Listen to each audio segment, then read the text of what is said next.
Hey there, I'm Michael Demond, and I'm introducing the world to starbeam.one. This session is a gratitude system. Let's begin. A quick overview of the topics I'll be discussing in this session. So what is it? What is gratitude? Well, it's a provable beneficiary system. Does that answer your question? That probably didn't answer your question, and I'm so easily amused, I know. So, we'll go into further information here and further context with this QR code, starting with that. And it'll take you to Bitcoin script, which is a programming language around Bitcoin. And very few people know about this because it seems like everyone just wants to get rich off of Bitcoin and not actually really study it, right? So maybe that maxim, do the research, is warranted, sort of thing. But you can check that out, and it is a programming language that allows you to basically, extend Bitcoin. So the whole, when you talk about validating transactions and whatnot, it's usually done with a private key, but you can do anything. You can program it to, answer a question or answer a riddle, if you like, or maybe a math question, things of that nature. And that's what Bitcoin script is. So that was sort of the inspiration, and I was like, that's kind of a cool idea. Let's make it centralized, sort of the theme of the project here. And off I went. And so I kind of combined this with this whole notion of giving thanks, right? So when you are an artist, you have people that you have special mentions or want to, provide a thank you to, usually in a book form, sort of thing. And what this does here is I wanted to take it a step further and say, well, if you want to thank someone, why don't you share a percentage of your proceeds with that person? And so that's what this does, is it allows you to take that thanks, that gratitude, one step further and put your money where your mouth is, sort of thing, and send them a little portion of your proceeds with each and every sale and resale.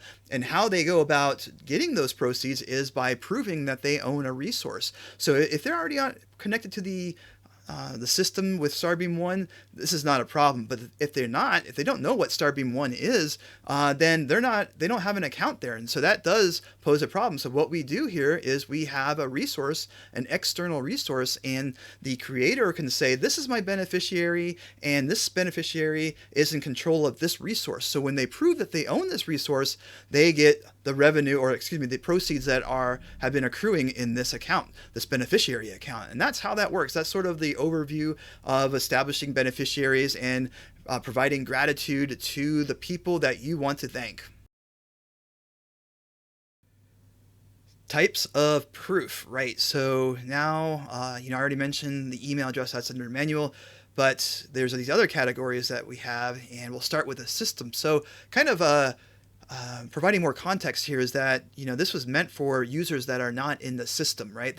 They don't know what starbeam.one is, and they probably don't care, sort of thing. But you still want them to kind of benefit from it, or learn about starbeam.one in this way. And so if they're not a user, if they're not currently in the system, then there's really no way of doing it except for using the other categories. But if they are in the system, you can also contact them as well. You can also assign them as a beneficiary if you know their username and or number, and that can be used to just add them as a beneficiary in that capacity. In future versions, we're going to do the follower, right? So if someone's following you, you can just select a number of your followers to add as a beneficiary. You can do up to 12.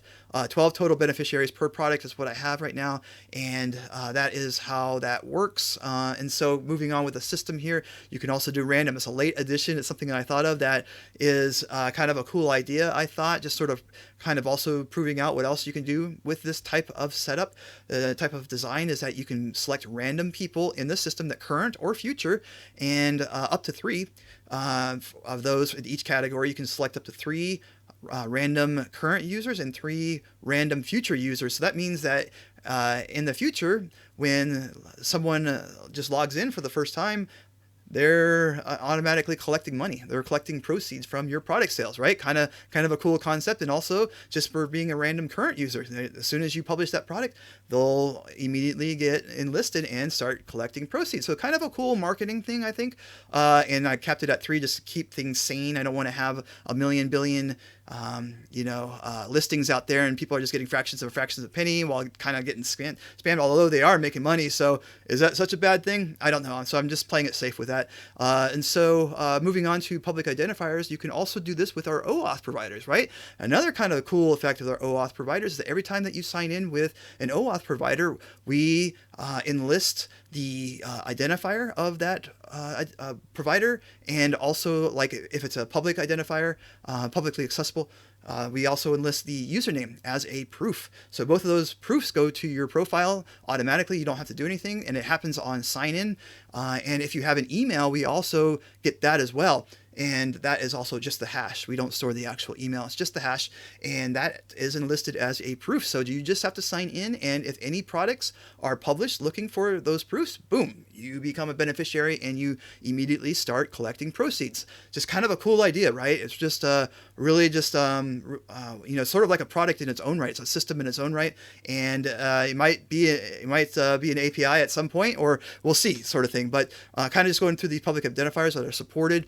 Twitter, DeviantArt, Reddit, and then no Facebook. I put a QR code there to a post that I tried to get additional help on Facebook. Couldn't get it, based on how their API is designed, unfortunately. But so that's there. Got no help. And it's kind of sad, because it's Facebook, it's a corporation. You think there'd be, or a large corp or a mega corp, you think there would be a little bit more reply and response for the developers, because that's where the heart and the soul is supposed to be. And there was nothing. So thanks, Facebook. But you can check out that QR code for more information. And finally, I already mentioned it with emails. If you're, in future versions, we can do, things like phone number, just do a riddle, or maybe like a math equation for you math nerds out there. Part of that is art, right? That's part of art. So just hopefully it kind of rounds that out and gets you a better idea what this is about. Anonymous, right? So, I put that in quotes because it's not exactly the word I'm looking for, and as an aspiring writer, it's a bit of a fail on my part. It still drives me nuts that I can't figure it out, but it's close, because it's based on the blockchain. The blockchain is anonymous-ish, just a bunch of numbers, and what's appealing up here and the basis of this premise is the fact that there's value just being stored out there waiting to be proven, right? And so the blockchain doesn't really announce anything. There's no like email sent or anything like that. So it's sort of like it, but not. And maybe I'll figure it out someday. But kind of getting back to like the premise here, it's the artist / creator puts a product out into the marketplace, and part of that publishing process is assigning beneficiaries. So let's just keep it simple here and just say that a product has one beneficiary, and the artist defines that by way of this requirement of proving that you own an email, right? So this beneficiary has to prove this email, and then they get this account that gets created. So as they publish the product, an account gets created for that beneficiary. So it just sits there, and for every sale and resale, proceeds get sent to this account. And it hasn't been proven yet, right? It's just sitting there waiting to be proven. And so what happens is, at a later point, the beneficiary proves that they own that account by way of proving that they own that external resource. So that's how that works. And then as soon as they prove that they own it, they get access to the account and all of the value in it. And that's how that works. But just keep in mind, at this point, even though the beneficiary proves that they own that account and they get the value, the creator doesn't know, right? So there's actually a workflow here. And so the beneficiary at the end of the day is ultimately the only one that knows that they have access to this account, because what has to happen next in order for the creator to know is that the beneficiary has to acknowledge and has to confirm. And there's an optional message that they can provide as well, like a thank you note or something of that nature.